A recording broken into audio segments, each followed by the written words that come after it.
Hey everybody, Nick here, and today I want to talk to you in my 6th of July video. I could have done this on the 4th, but I figured everyone and their mother was doing it on the 4th, so I'll go ahead and wait a little bit. Maybe it'll feel a little more new. I want to talk to you guys about the items in my permanent collection that are made here in the US of the A. So, of course, I've done videos like this before. I already have a video talking about my very favorite brands for everyday carry gear that talks about, that are made in the US, of course. That talks about pens, watches, knives, etc., and talks about the brands that are making great stuff, delivering good value, a kind in the community, all of those kinds of things. That video already exists, so I'll send you there if that's what you're looking for. Instead, today, I want to talk about the stuff that is in my collection that is good enough to stick around, that happens to have been made in the States. So, of course, one quick disclaimer. Well, first off, I want to thank my patrons for making this possible, but one quick disclaimer. Of course, quality is about effort rather than geography, right? Gems can come from anywhere that anyone gives a damn.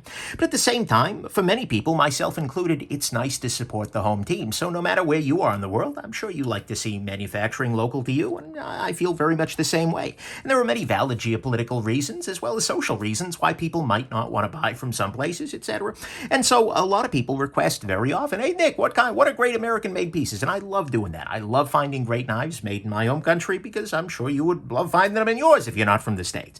But anyways, so that's kind of why I'm focusing in on here, and a lot of my viewers are from the US, so let's go ahead and address that. I've got things kind of organized roughly production-y stuff, pretty hard to get stuff, a couple of fixed blades, and one sort of asterisk that I think is still worth mentioning. And then other than that, they're by brand. This is the Hog Mini RSK, just starting us off. There's no real rhyme or reason to the order within here, just how they landed on the table. This is the Hog US-made Ritter RSK, and this is the mini size. There's a fancier, longer name for it, but it's the Mini RSK.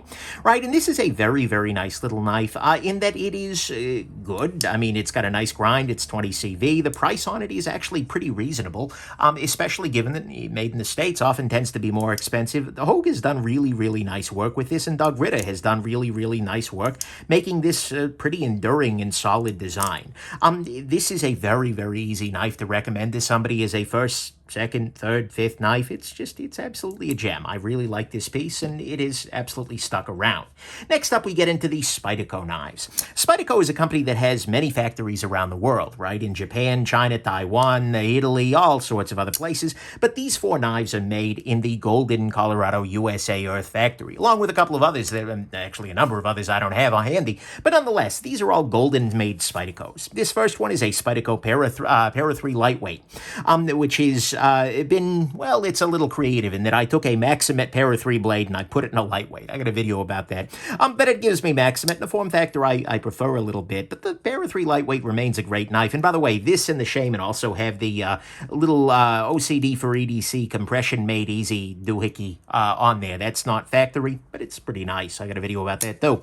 But anyways, nice little knife here. In practice, I often end up carrying the Delica preferentially just because it's a little bit thinner in the blade stock and works a little bit better for some of my cutting tasks. But man, is the Para 3 Lightweight a nice piece, and with the Maximet, oh yeah, it's good. It's just a great little knife, and again, offers some pretty compelling value. I hardly need to say anything about the Spyderco Para 2. Right? The Paramilitary 2 is sort of a default knife in the community. There is a reason it is one of my size comparison pieces. It's something that's very easy to recommend, and that everybody, it's like, welcome to the knife world, here's your Para 2, right? That's kind of the way it works. So rather than going too deep into it, this isn't a knife I end up carrying all that often. It's a size comparison piece, but occasionally I do, right? And it's, when I do, it just reminds me, like, this is a really well thought out design. The reason I don't carry it often is it's a little bigger than I often want, and if I'm going to carry something, oftentimes something bigger, that is, from Spyderco, it's often going to be the Spyderco Shaman. This is the, right here, these are rosewood scales on an M4 blade here. It's another Franken Spyderco, but it's an absolutely beautiful knife. I really like the Shaman a lot. I think it's ergonomically, it's really excellent. It just feels great in the hand, balance-wise. This is another one of those, just like, yep, this is just, it's an easy recommend. It's gotten a little pricey lately, but, oh boy, I do very much like the Shaman. It is one of the very best designs, and honestly, for many people, especially if you want something a little bit bigger and beefier, I usually end up recommending the Shaman over the Para 2, even though that is a high heresy. Then this knife right here is one of the very best things Spyderco makes out of the Golden plant. This is a S90V Spyderco Native 5 lightweight in fluted carbon fiber. This is a regular production knife. It's not a sprint. They're just not made all the time, so it can occasionally be a little tricky to track one down, but they kind of land in drops, and this is just really, really good because it's very lightweight. It's just an incredible knife. The native design is just good. It really is just good. It fits beautifully in the hand. S90V is a steel that I appreciate very much. There's a lot to be said for a backlock. This is a knife that for a long time I thought I should own, and then finally it was just like, okay, sure, I got one available, like, okay, yeah, I'm just gonna do it. It's really, really good, and it's really underrated. I feel like Spyderco gets a lot of hype for like the latest and greatest differently colored X, but this has been around for a while, and it's one of their very, very best pieces. So those are my American Spydercos. And by the way, I may be actually, hold on, I'll throw this guy in the mix too while we're doing brands. This is the Spyderco Salglesa Respect buoy. This is not a piece that gets a great deal of pocket time. I'm going to be real with you here because my pockets aren't that big, but this is a very, very nice knife. It's incredibly thick, but it is just a beautiful piece of art, right? This is knife making art to me. It's kind of a very techno take on the Bowie knife, and it's just good. I really, really like it, and it's a piece of absolute beauty for me. So this guy, yeah, I like that. That's also made Golden, Colorado, USA Earth. Another great American brand is Benchmade. And I've got a bunch of Benchmades here, a bench of them, I suppose. This right here is, and by the way, these days every single Benchmade is made here in the US of the A, and so if that's what you're after, it's definitely a brand to think about. This is the Benchmade 940. Here's another one of those just like, yeah, that's everybody knows it because it is good, right? My biggest complaint is it's a little thick behind the edge, not the sliciest beast ever, but at the same time, it's just good. It's a classic, and I think it's a classic for very good reason. There's a lot to love about the 940, and this just, yeah, especially with the aluminum handles, the green, it is absolutely a gem. This is a knife that requires some explanation. My Patreon patrons some time back decided we should make Nick a knife using the Benchmade customizer. At some point in time, the decision was made, I was not present for this, to abandon taste altogether, and what ended up happening was, this. This is a Benchmade Barrage, that they did a tune on. This has the distinction of being the only knife where I was ever contacted by a friend of the manufacturer, so to speak, to say, wait, really? Is this a prank? Well, yes, but let it go. It's a thing. They went for full-on M4. This is a really dumb knife that I really love because of what it represents. My Patreon patrons are absolute gems, and this is one of those things that slips into my pocket, and I feel a little weird about that, but then it just makes me smile, and that feels good. So I'm a big fan of this knife, even though I shouldn't publicly admit to being such. This is the Benchmade Proper. This is the carbon fiber and S90V version. Very, very nice piece, and this is actually a gift from a very good friend. The Benchmade Proper is perhaps not my favorite of the modern slip joints, but at the same time, it is a very nice knife, and particularly this configuration with the carbon fiber, the gold, etc., is absolutely my favorite of the Propers, and yeah, it's very nice, and you know, like I said, the fact that it's a gift from a great guy, it makes it a win for me, and it will definitely stick around. By the way, nothing on the table is for sale. Don't even ask, don't even bother. No, that's not a thing. Next up, this guy right here. Actually, I have two Benchmade Bugouts, both of which are a little fancied up, neither of which came this way from the factory. This is a more vanilla Benchmade Bugout with a set of scales from Flytanium. This is their crossfade scales. I'm got these guys on there for review, but frankly, they make the knife a very different thing. Hey, that was smart. They make the knife a very different thing, and as a result, it's excellent. The Flytanium scales are just great, and they really, yeah, they take it into a whole different territory in terms of feeling of quality, etc. But anyways, yeah, the Bugout's very nice, and then this is a very weird little Bugout. This is the Spaced Out Bugout by Balamunko / Colorful Filth, same person, and Northern Knives, where they took a Benchmade Bugout, they put on some titanium scales, and then they anodized it in a very fancy way. This is a cool piece. This is just a neat thing, right? It's got a very Ray Bradbury look to it. I love it. And it's not for everybody's taste, right? But at the same time, I freaking love it. It is a really nice little knife. Okay, coming at it from this side, the buck starts here. And actually stops here. So this is the Buck 110. This is a very nice piece of history in the knife community.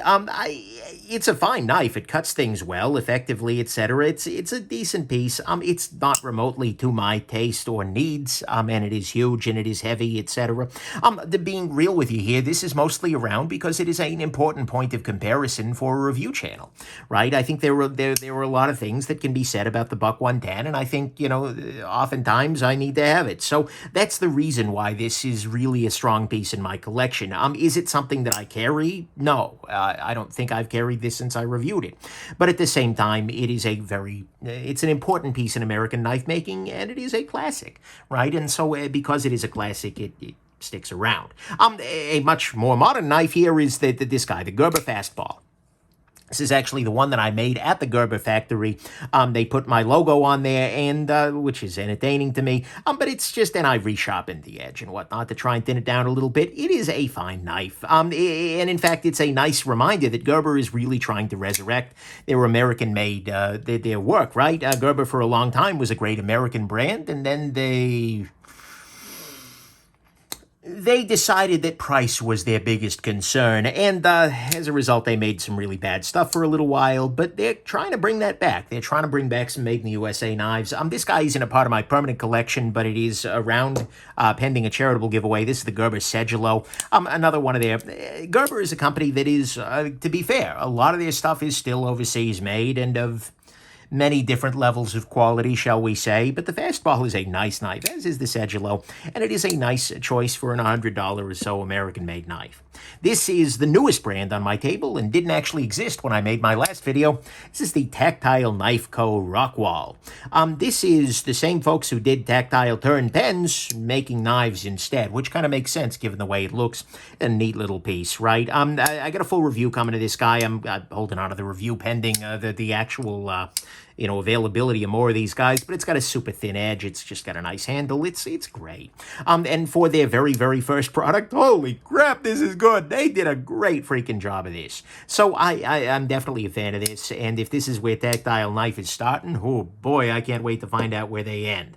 Okay, next up we have Protec. Protec is one of my very favorite American manufacturers, frankly, one of my very favorite manufacturers, just because they do really good stuff, right?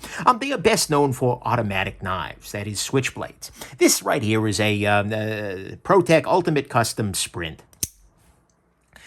This is one of the more beautiful objects I own, and frankly, one of the more beautiful objects I've seen. Not that I'm biased at all. No, not me, never. But this is gorgeous, right? It's got a beautiful Damascus blade. It's got beautiful engraving by Bruce Shaw. It's just good. I love this little knife so very much. And, yeah, it's absolutely a freaking gem. It's right on there, right? But this is a really good piece, and is one of the high-end things that Protec is well known for.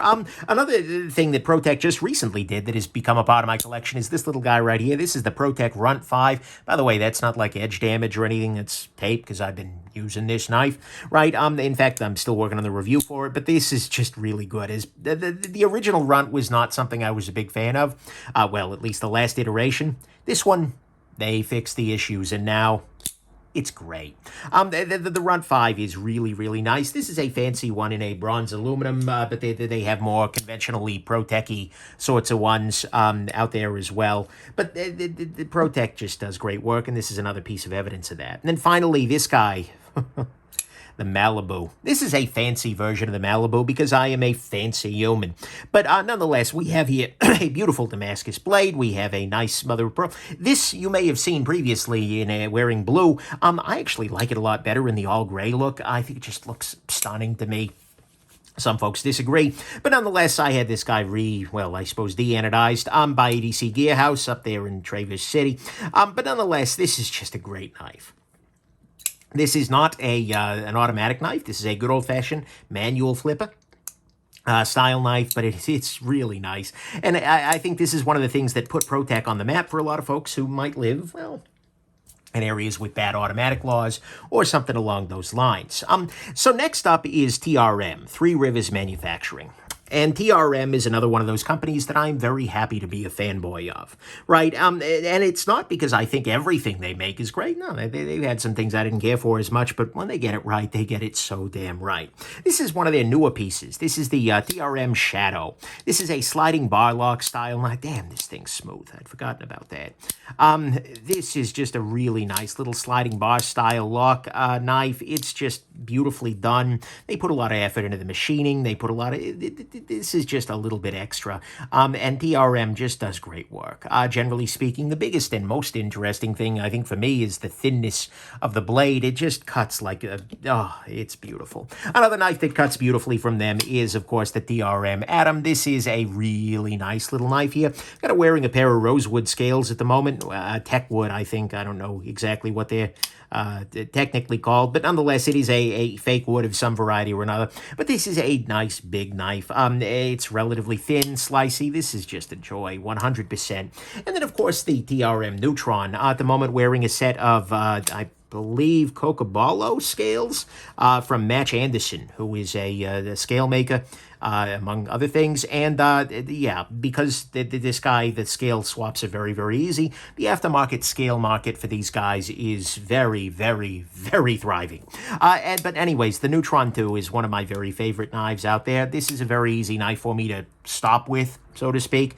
If I had to get out of the knife game, this could be one I took with me. It's very, very, very good. So TRM is another really great maker. Next up, we have the Chris Reeve Knives Night Sky Shabazz. Chris Reeve, for a long time, has been sort of the stereotypical, prototypical, perhaps more accurately, high-end American-made knife. I would argue that there are many people who've surpassed them now in terms of quality. Folks like Koenig Knives, the Holtz, etc., Brian Nadeau in his custom work. But nonetheless, Chris Reeve is a production knife company that just focuses on the high-end, and this is an example of their high-end. This is a night sky pattern, Shabazz 31. That's right, this is the new version, the 31, rather than the 21, which was their long-standing one. Very, very nice knife. The Shabazz, this is the small Shabazz for what it's worth. The Shabazz is another one of those points of comparison. I like the Night Sky version. This guy has absolutely stuck around. It is a very nice piece. This right here is my Chris Reeve Knives Mundi in carbon fiber. This has a very specific story. I don't need to retell it entirely, but needless to say, my Almbic busker was stolen. A bunch of my viewers came together and did secretly a fund to drive, basically, to get me a brand new knife, which was completely unnecessary, but absolutely beautiful. This is a knife that is a great knife in and of itself, right? But at the same time, what it means to me because of that will make it so much more than anything else, and as a result, this is a never for sale sort of piece. So anyways, these are the Chris Reeves Mundi and the Shabazz 31. Those are the Chris Reeve knives I have.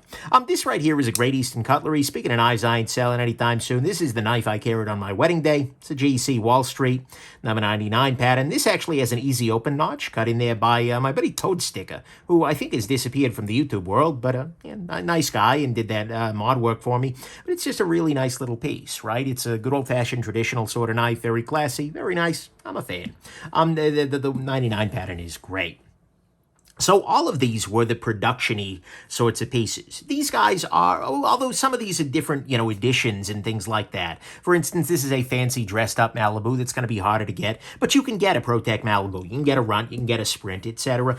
These are things that you can get, some version or another of these particular knives out there, given time, right? Yeah, they may not be available right now, and by the way, if you're going to complain about availability, would you like some cheese? To go with your wine? Yeah, no, I'm not interested. But nonetheless, these should be roughly purchasable. The ones up top here, maybe not so much. A lot of these are going to be either custom or very small batch production things, but I figured I'd still show them off because they're, well, from American makers. First one, this is the Winterblade Co. Cofactor.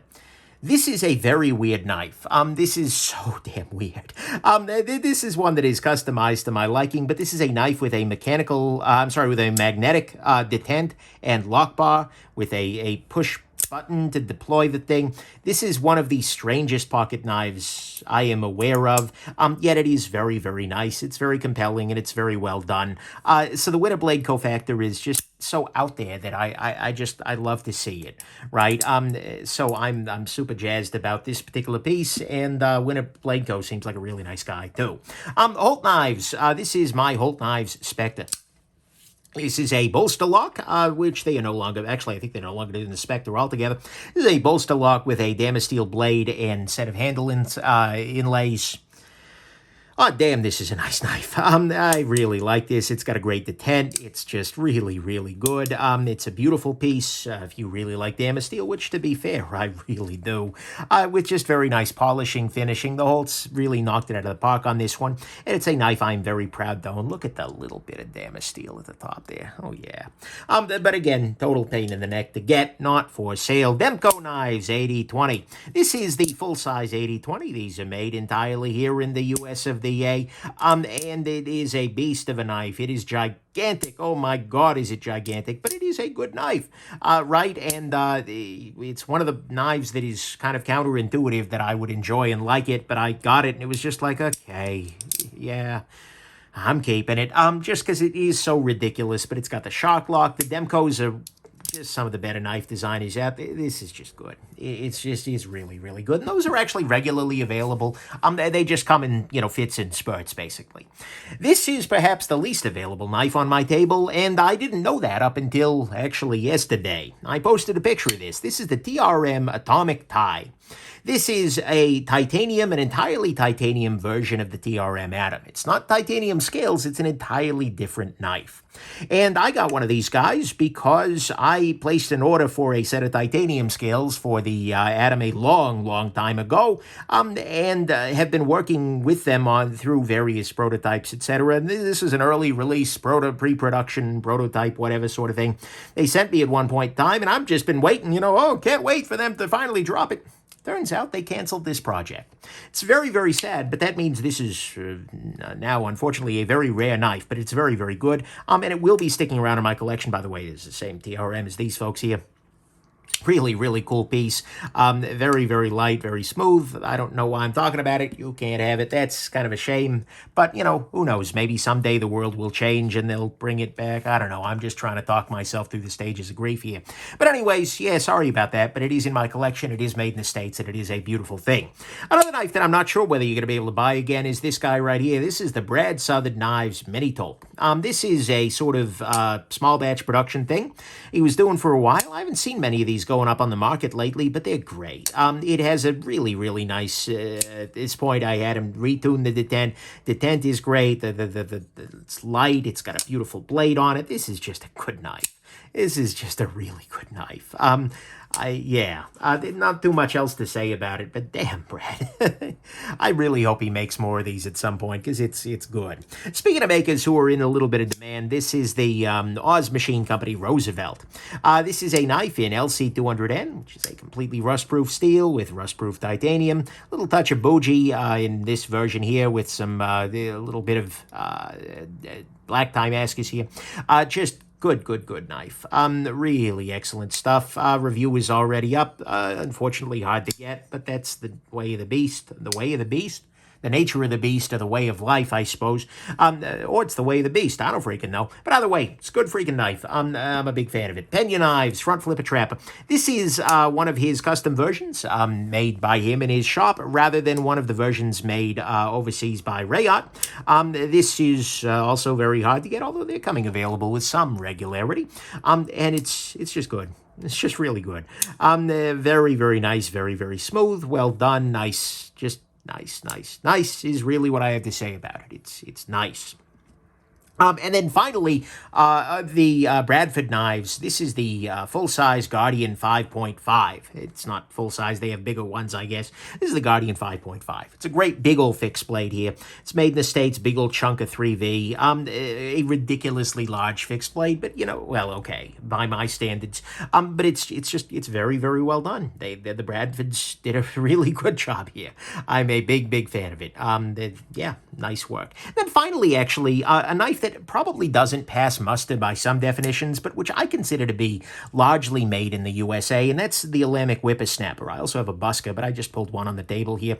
The Almbic stuff, I've actually been to their shop in California where they get, and some of the pieces are machined overseas first, but then they get them here in the States, and then a group of artisans hand sculpt them. They create backspaces for them. They cut out inlays, and they do a lot of the contouring, a lot of the grinding, etc. This is one of those things that I feel like Almbic is probably being a little bit cautious when they say, oh, we're not making them in the States, because I really do feel like a lot of the work, I've seen a lot of the work being done by Americans on American soil up there in Visalia, California. I feel like this is a knife that I know the people who made. I met the people who made it. They are in the States, but I can understand why there's a little bit of question. And look, there's always the no true Scotsman thing, right? You know, oh, well, you could have made maybe that one screw, etc. But nonetheless, I think they're being very cautious in that, but I consider that to be a knife that is substantially done in the U.S., even if they don't call it made in the USA. So nonetheless, and there are other companies out there who do some of that, but nonetheless, it's a very, very nice group of knives, obviously, because I bought them, right? But these are some of the American-made pieces that I really, really love. There were other ones out there that I don't happen to own, or the ones that have gotten away, right? Or things that I've sold, but these are great. So if you're looking for an American-made knife, obviously, if it's in my collection, that's a recommendation. Any of these are going to be gems, yeah, enjoy. So anyways, sorry, I got distracted by this guy, which... Gem? Anyways, a nice knife, though. Barrage is a good pattern. Anyways, thank you all so very much. I hope this has been interesting, that it stirred whatever patriotic juices you have, whether for the U.S. or for your own country, as long as they're stirred, I suppose, and that you have yourselves an absolutely wonderful rest of your day. Bye now.